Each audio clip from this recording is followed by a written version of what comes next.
மிகவும் அருமையான ஒரு வார்த்தை. இந்த வார்த்தையில் தேவ வல்லமை அதிகமாக இருக்கிறது. நல்ல மனுஷனுடைய நடைகள் கர்த்தரால் உறுதிப்படும், அவனுடைய வழியின் மேல் அவர் பிரியமாயிருக்கிறார். சங்கீதம் 37:23 வசனம் என்ன சொல்லுகிறது?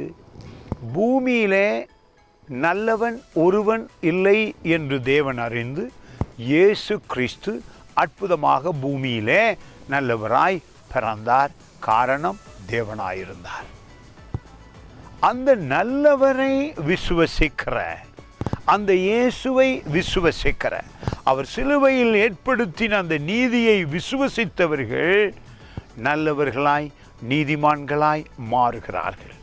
உங்கள் விசுவாசமே உங்களுக்கு வெற்றியாய் வருகிறது. அவருடைய வார்த்தை வாழ்வாய் வருகிறது. அதுதான் இந்த வார்த்தை சொல்லுகிறது.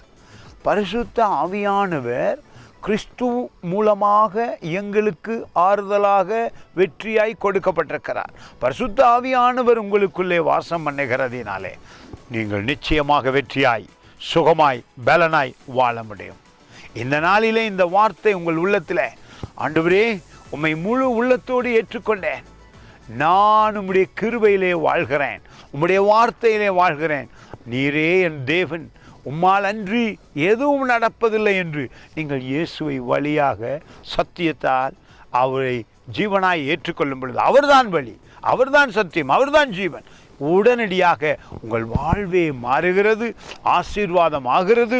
நீங்கள் நடக்கும் பொழுதும் காரியங்களை செய்யும் பொழுது வெற்றியாய் வாழ்வீர்கள். God bless you.